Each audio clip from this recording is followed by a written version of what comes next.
Our adventure begins in the dark, mysterious forests of the Old World. I lived here as a little boy, a military brat of the Cold War, and it was here that I had some of my first memorable experiences with wild creatures.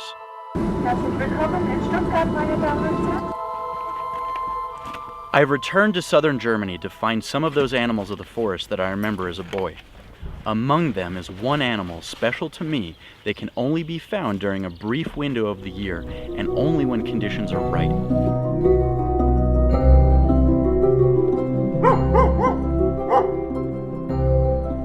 This quest will take me beyond the limits of ancient villages, through the blossoming countryside, and deep into the springtime forest.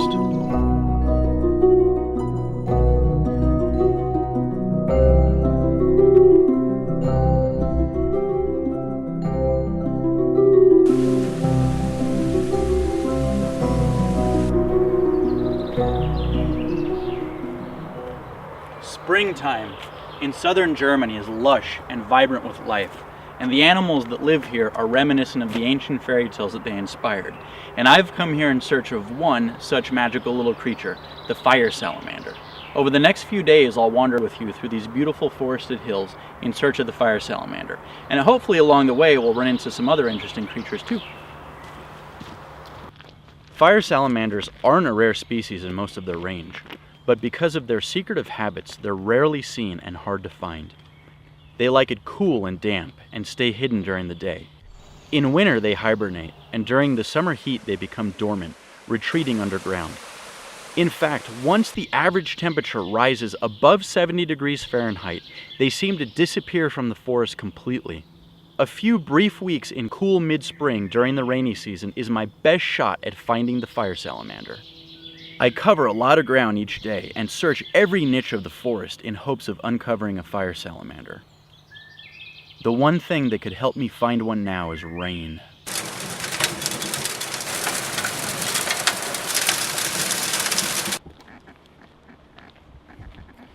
Well, this is my second day looking for the fire salamander, and so far still no luck.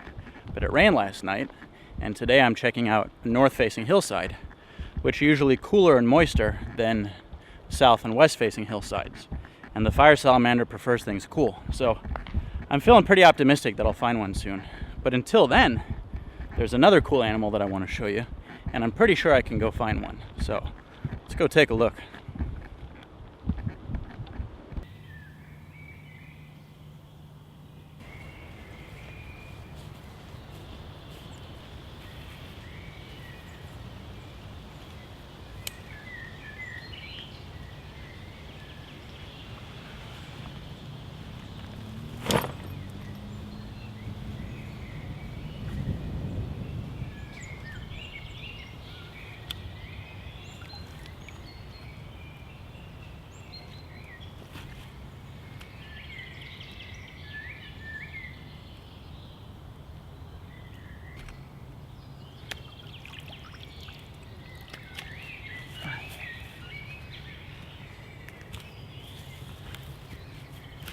I bet you didn't expect me to pull a bunch of little rainbow-colored animals out of a muddy tire track, did you?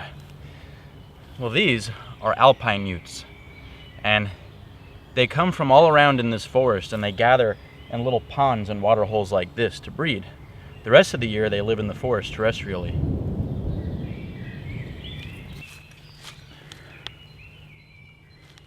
Now, this is a male, and he's got a brilliant orange belly. If you can see there, leopard spots on the side and a sky blue color. But these animals are so beautiful that showing him to you like this doesn't do him justice. I've got something else set up.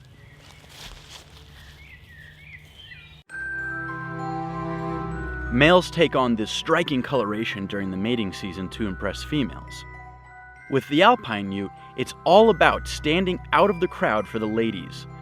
The little puddle from which I pulled these newts had over 100 individuals in it. The brightest colored males with the best mating displays have the best chance of mating success. The bright orange belly that both sexes have is used as a warning color to predators. They're slightly toxic and taste terrible when eaten.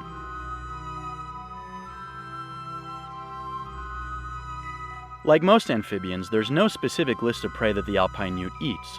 Small crustaceans, tadpoles, and amphibian eggs are all common fare, but they'll go after any animal that can fit in their mouth. Or in this little guy's case, even animals that won't. It takes a big female to finish the job, but even she needs 10 minutes to finally swallow the worm, and there wasn't even any tequila involved. Females are a third larger than males, and their proportions and coloration are different too. When the sexes look different in the same species, it's called sexual dimorphism. But what's the purpose?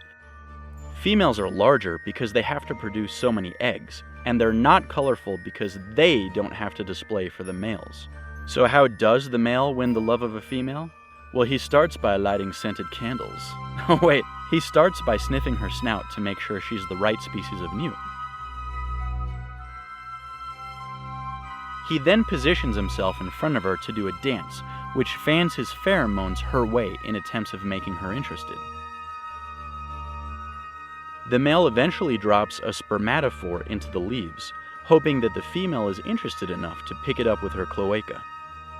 If she does, her eggs will be internally fertilized by the spermatophore, and she'll then attach between 70 and 200 eggs to plants on the bottom of the pond. They hatch in 2 to 4 weeks. The larval stage lasts up to 4 months before larvae lose their gills and transform into newts. Alpine newts aren't exactly known for their commitment. After this male popped up for a gulp of air, he forgot about the female that he was courting and walked off. Now that's no way to treat a beautiful young lady.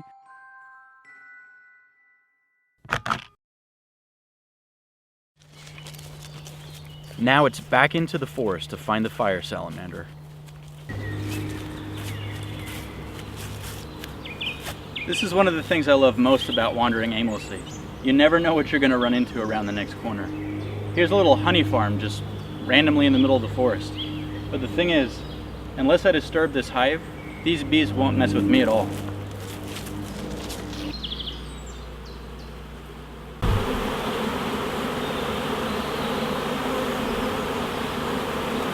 I cover a lot of ground exploring and flipping logs.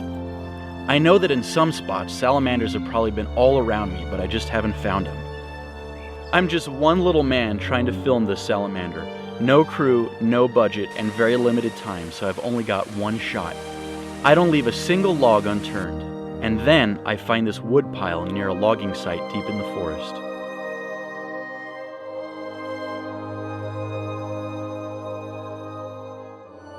Finally, I find one.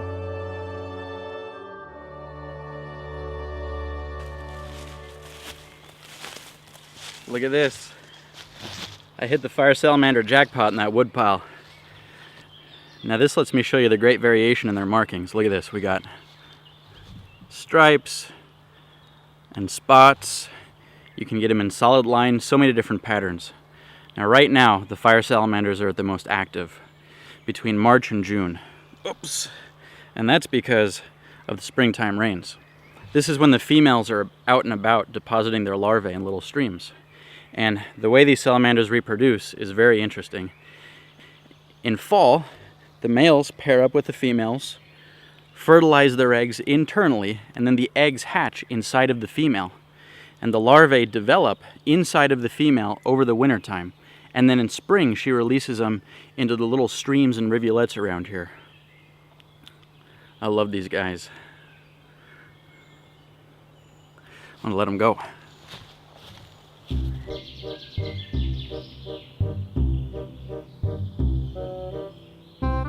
The fire salamander's body is lined with poison glands. The largest glands are behind the eyes and are called parotid glands. The poison is a milky goo which is released if pressure is put on the glands. It's a neurotoxin which causes convulsions in any vertebrate that decides to eat a fire salamander. The yellow spots are a warning to predators that the fire salamander is poisonous. It's called aposematic coloration.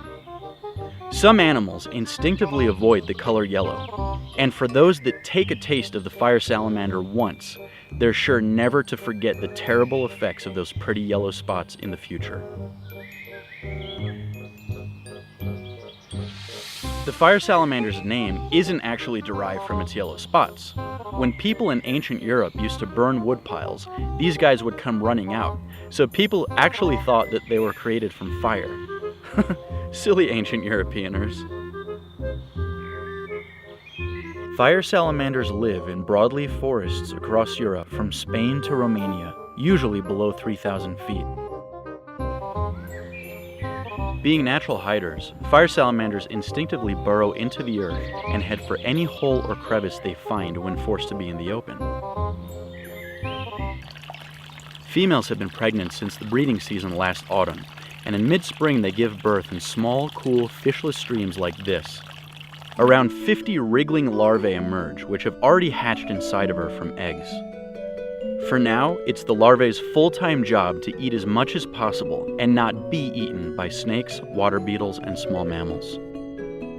They breathe with a pair of feathery external gills which they lose before metamorphosis while lungs are developing. Within 4 months, the larvae develop into fully toxic miniature versions of their parents. When metamorphosed, fire salamanders can grow up to 8 inches and live 20 years in the wild. In captivity, they have reached an astounding 50 years old.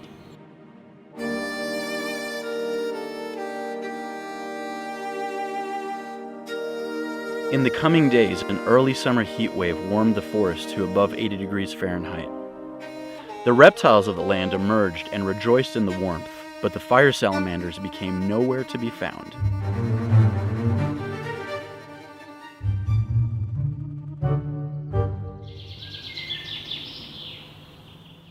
The biggest ecological concern of the newts and salamanders of Central Europe is habitat fragmentation. With an extremely dense human population, the once vast tracts of forest that the amphibians used to live in no longer exist. Today, they're relegated to small patches of forest called habitat islands. Now, the good news is the people of Europe have been excellent amphibian conservationists, and currently most populations of the alpine newt and fire salamander are stable. But wait, if you're a visual learner, this next part is for you. These are habitat islands. If an event happens to reduce the population on one habitat island, the animals there are prone to local extinction because other animals can't move in to repopulate. Events that could cause a reduction of animals could be anything from an environmental disaster, disease outbreak, harsh weather, or mismanaged logging. Another potential problem is, with animal populations cut off from each other, there's no genetic drift, and inbreeding can occur. However, to avoid these problems, habitat islands can be kept interconnected with habitat corridors, where animals can intersperse freely. My name is Bryan Maltais, and I'm a wildlife filmmaker and amphibian advocate. I can truly say that it's been my experiences with amphibians that have been my inspiration. Amphibians from everywhere need our help today, and you can help by supporting Amphibian Ark and their endeavors to preserve amphibians forever. It's as simple as clicking on the link and becoming a member. So please, join Amphibian Ark today.